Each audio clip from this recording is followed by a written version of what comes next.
The massacre of the innocent. Did it really happen? The online village atheist will go after this story and attempt to undermine the gospel account. Since we showed the astronomical and historical accuracy of the star sitting over top of Bethlehem last Sunday, is that we might as well do the same with the rest of Matthew too. For those who weren't here, is that last Sunday we discussed if there is a contradiction between Matthew's and Luke's nativity narratives.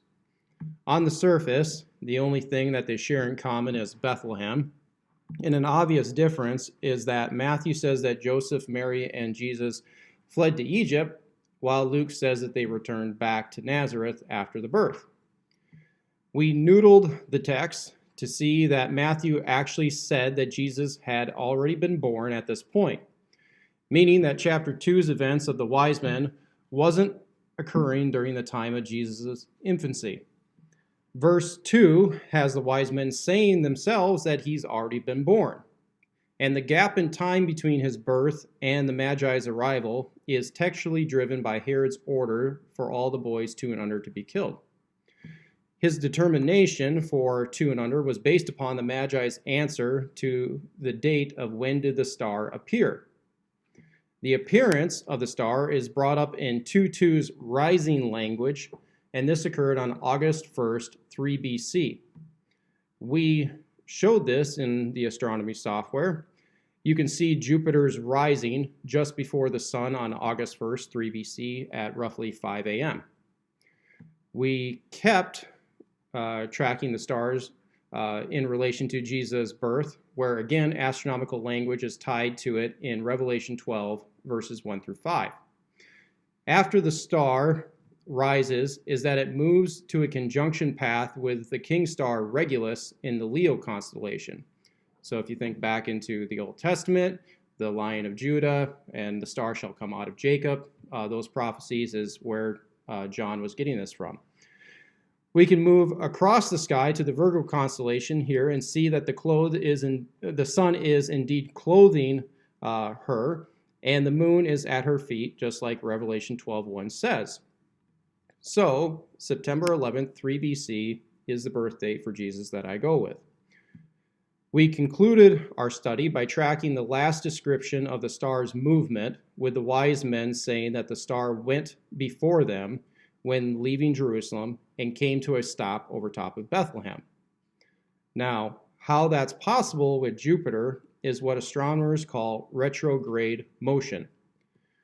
Rewinding back to August 31st, is that you see Jupiter is appearing to be moving to the left, but after a while it starts to slow and appears to reverse course. It continues on this to the right, but then slows down again and reverses back going to the left. This resulted in 3 conjunctions with Regulus and a superconjunction with Venus on June 17th, 2 BC. Moving forward in time, is that Jupiter is moving into the Virgin constellation. Now, notice the apparent speed of Jupiter here is slowing down again. It's going to be another example of retrograde motion. But textually, we see what the Magi explained with the star coming to a stop on a certain day. So you can see here we're at roughly December, and we're moving forward, and you see that Jupiter is coming to a still. On the ground level is that the Magi, and now us too, see that Jupiter is in the Virgin constellation in the southwest direction of Jerusalem, sitting right over top of Bethlehem. On what exact day? December 25th, 2 BC. A follow-up question we also answered was, why was Mary and Joseph back in Bethlehem at this point? And the answer was because they were actually celebrating Hanukkah right now. Now, together, our 2 dates of December 25th, 2 BC and August 1st, 3 BC, is that they perfectly align with Herod's order for all the boys 2 and under to be slain. To me, the harmony of the text with bulletproof astronomical display shows a divine hand orchestrated all of these events right from the beginning of creation. And it's just amazing to kind of think about that the wise men gave their gifts to Jesus on December 25th. Now, chronologically and textually is that this shows that the accounts are in perfect harmony with one another. This layout only takes place when a person accepts that Herod's death occurred in 1 BC. If you went online, you will see that Herod's reign has both views showing in its Wikipedia page. The Wikipedia page does a fairly good job at showing the varying views over Herod's life and his events, where it does say that most in the academic world go with the contemporary view of 4 BC for his death. But look at the third clause, where it says that the tradition, Long Hill tradition, held to a 1 BC date, which basically lasted for 1900 years until one critical scholar in the late 20th century said, nope, it's 4 BC, and the rest of academia followed suit. Because critical scholarship at that point of going after the Bible and its accounts was just widespread in Europe in the late 20th. So yeah, if your timeline is off by 3 years, a lot of events are going to look out of whack or even non-existent, but that's on those scholars who refuse to accept the 1 BC date. If, like say, take in this modern era, if I was to redate the 9/11 event 3 years earlier, would that kind of mess with the timeline of events of who was even president at that point? Mm-hmm. Yeah. 2000, rewind back to 98, now you got Clinton president. Well, you can't do that. You got to move Bush back there because he was definitely that. Okay, then what does it do? It creates this gap in time where all of a sudden you're mismanaging the timeline. This is exactly what takes place when Herod's death is dated to 4 BC. An artificial gap in Roman chronology is created with who is the governor over the Judean province. So if you go back to the census, it says that the census took place while Cyrenius was the governor over Syria. That is attacked vehemently by scholars and critics because they're like, he wasn't the governor at that point. You couldn't have it happen. See, Luke is just making it up. Well, your whole timeline is wrong. You created this gap because you got Herod back there and the governors were tagged with Herod. They weren't tagged with the emperor. So history has just had this messed up for the last 100 years or so. Now, this gap goes away when 1 BC is back in place. I've shown reasons why in the past, why it should be 1 BC for his death, and I'll show another one today, as it deals with Archaelaus taking over for Herod and its connection with the family's flight to and return from Egypt.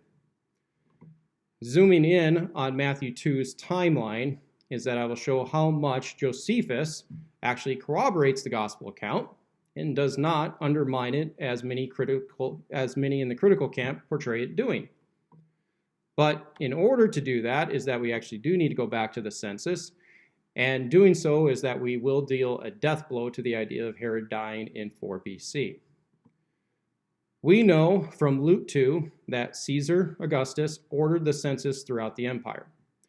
In Augustus's own biography, he said he was a Roman consul for the 13th time in 2 BC, during which he put on major games and festivals this year.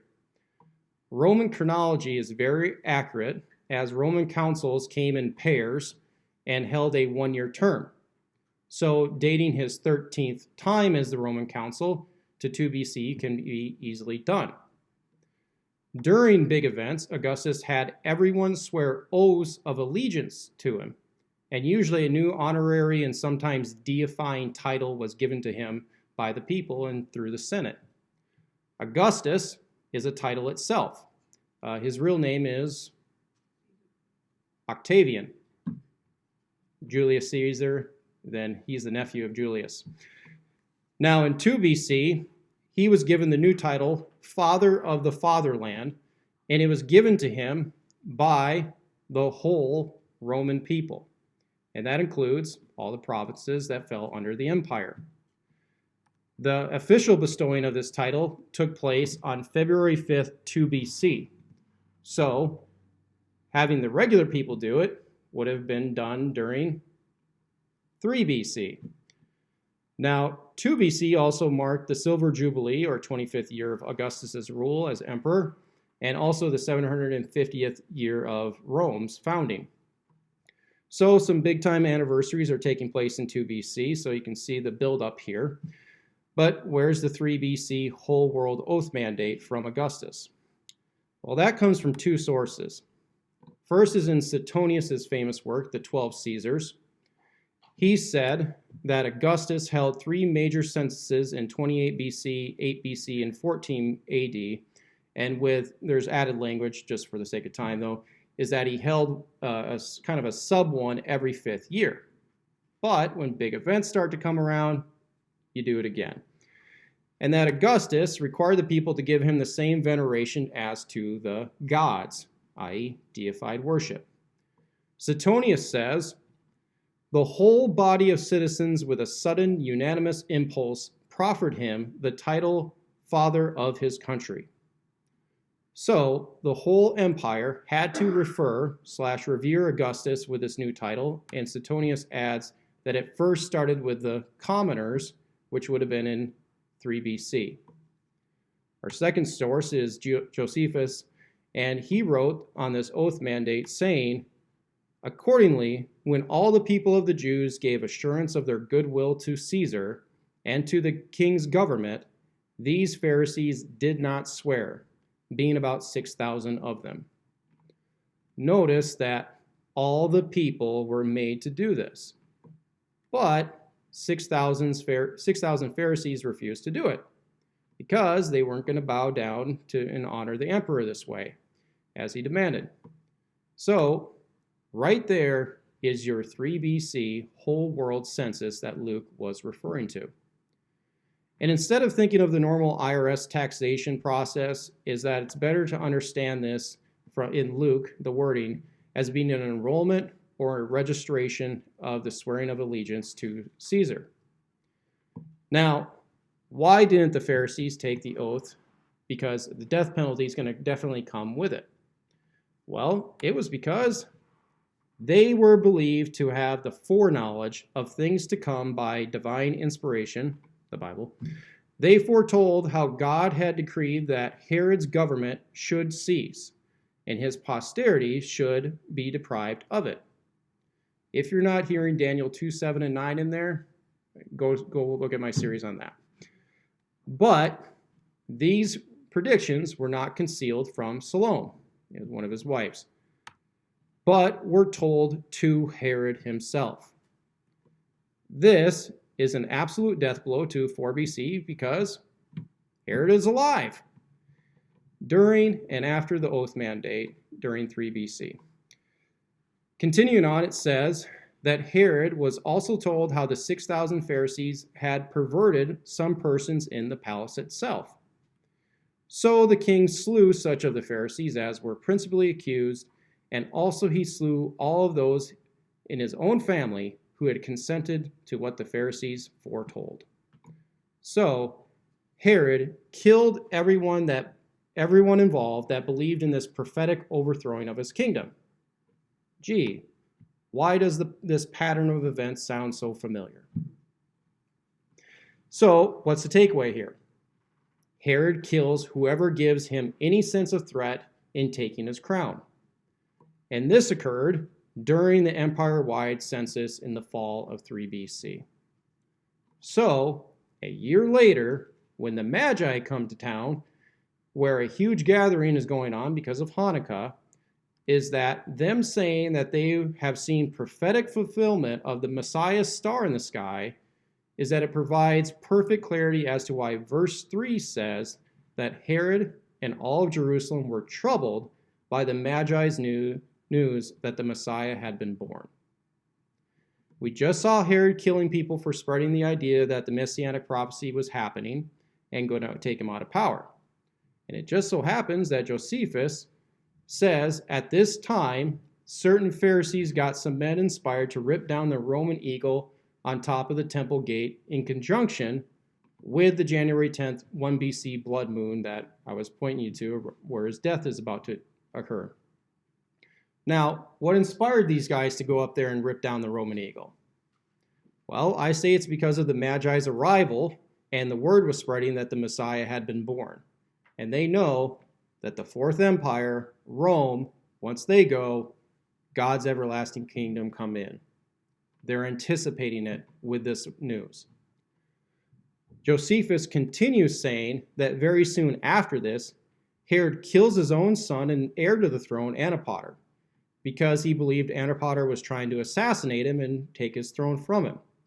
And then 5 days later after this, that Herod himself does die. Herod was paranoid about insurrection and assassination attempts that he never gave a second thought to taking anybody out who he felt was going to deem a threat to him.